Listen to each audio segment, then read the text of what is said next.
Welcome to Beesalong.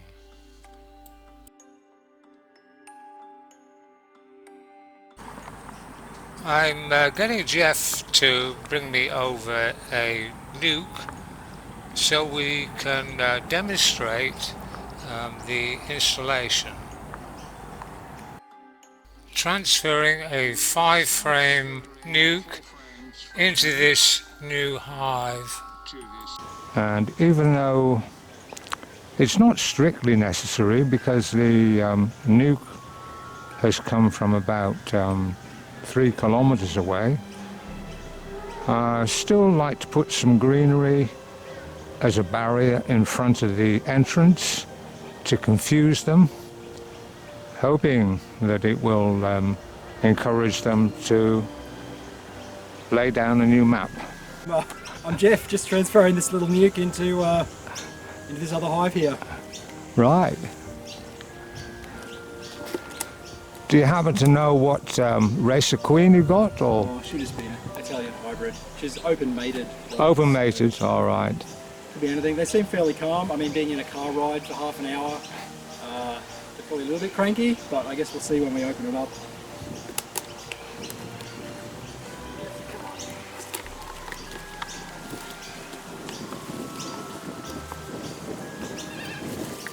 Well, we'll know if they explode out and attack me. Well, let's hope that doesn't happen.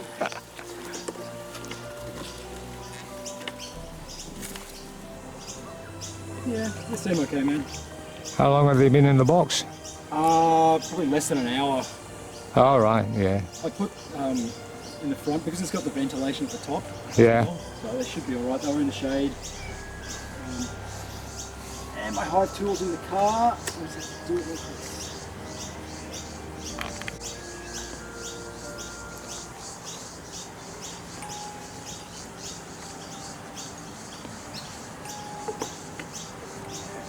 Transfer you across. There's a hive tool just on top of that other hive there. Oh, excellent.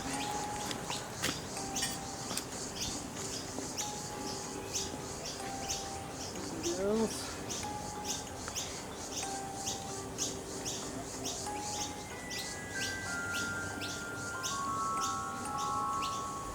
Jeff is slowly and very gently lifting vertically the frame so no bees are rolled.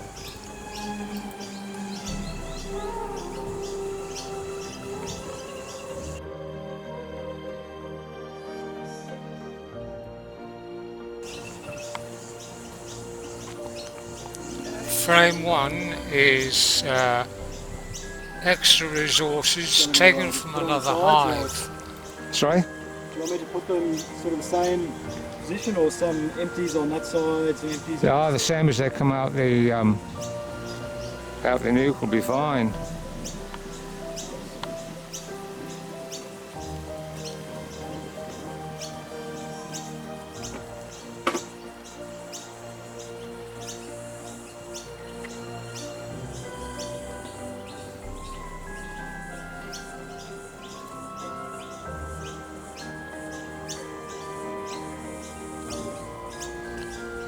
It's always best to keep the frames in the same order.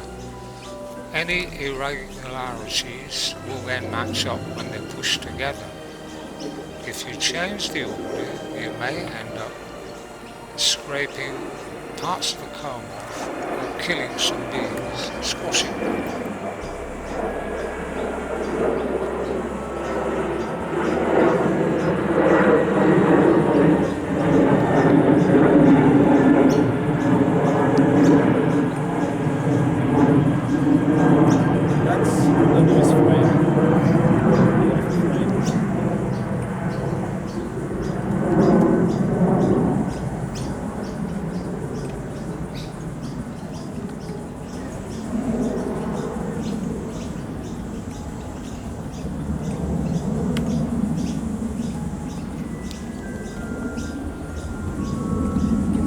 I haven't asked Jeff to look too hard for the queen.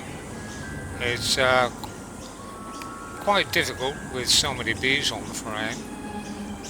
The less disturbance the better, and the quicker it's done, the better. Well, they're being very well behaved. Yeah, they're pretty good. I know it's the male that determines what the genetics, largely what the genetics of the queen are going to be, but so far I've had only one hive where I had to requeen it because the queen was no good. All right. Jeff will now push all the frames up tight. At this point, my camera backed up, so I didn't get Jeff pushing all the frames up tight to keep the bee space correct, emptying the bees from the nuke into the hive, putting a top cover on and a lid.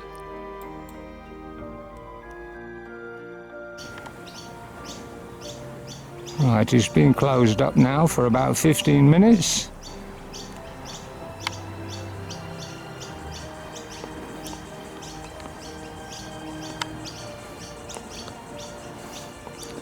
Still a lot of bees flying around.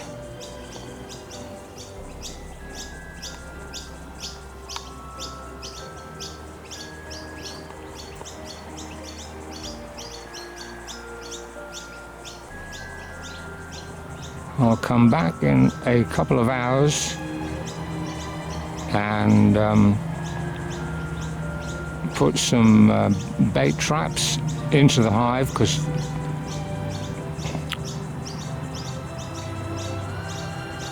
we didn't do it before closing up. On day 2, remove the greenery, feed 2 to 1 thin syrup to encourage comb building. Don't quite know how the light levels are.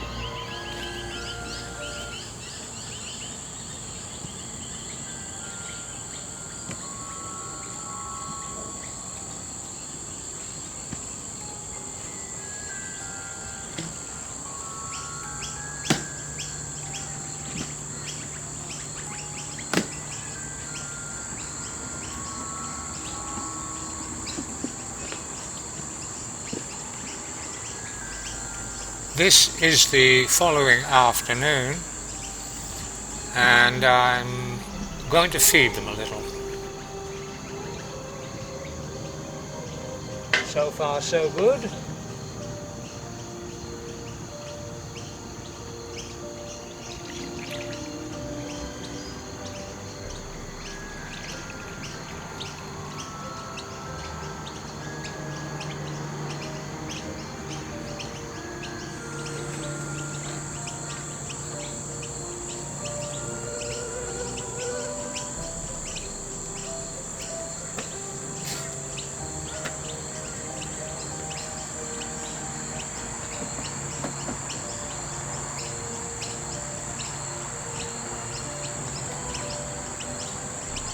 I can hear them already coming up.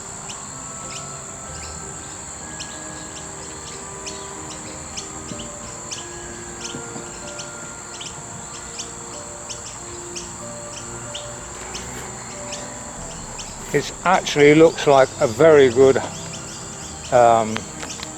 nuke of bees this time, Because today there was a really good amount of foragers going out.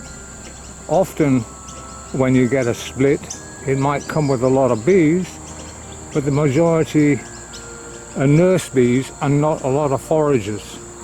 So then you have to wait for them to build up. You'll need to do a hive inspection on day 9 or on day 10, but no later. To see whether you actually have a laying queen present in the hive, or for some reason she may have absconded.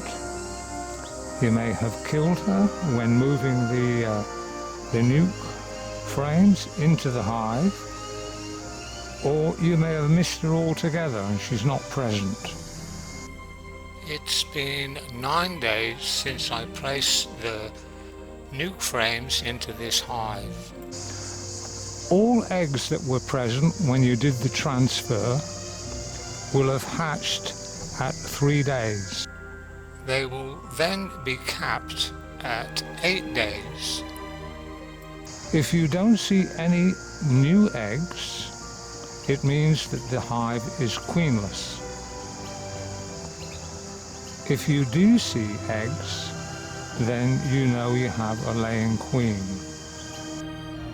Select the original frame 4 or 5 and shake the bees into the box. I use a ramp to shake them out, then they walk back into the hive. Because I don't know what the temperament of these bees might be, they could be fairly gentle or they might be aggressive. I'm going to suit up and light my smoker and then do an inspection. Right, we're all ready to go. Now, if you can spot the queen, that would be good, because if she's marked, you might be able to tell which race she is. But if not, it's not hugely important. You're looking for eggs as proof that you have a laying queen. So the feed that I gave them, the 1-to-1 syrup, has all been taken. So I'll take that feeder off and just put it down there on the ramp in case there's any bees still trapped inside the feeding tubes, they can get out. Well, there's plenty of bees there. Now remember, this was a 5-frame nuc. We added 3 extra frames.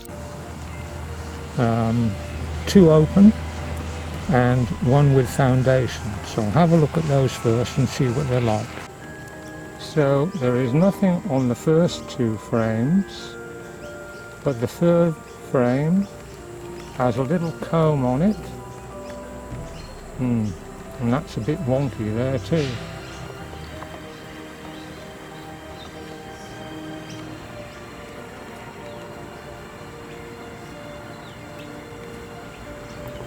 This is frame 5 from the nuc. This is looking good. There's plenty of eggs, that's a very small dot, and quite a lot of larvae there too. Also see pollen and honey stores. If you have frames that look similar to this with eggs and larvae, you're set to go. Return them to the hive in the original order. If you spotted eggs, and maybe larvae as well, you should be happy. There's nothing more to do. You need to come back in about 3 weeks' time to see what the volume of the bees are like. If there was no eggs, the hive is queenless. The bees will have spotted that within about 2 hours, and within about 8 or 9 hours they will start emergency queen cups so they can raise some virgin queens. This is a sure sign your hive is queenless. It's not something I would recommend. It takes a long time before you start producing real quantities of bees again, and the hive could fail. You should contact the person who sold you the bees, tell them what's happened, and ask them to re-queen. For future videos and updates, please subscribe, then click the bell.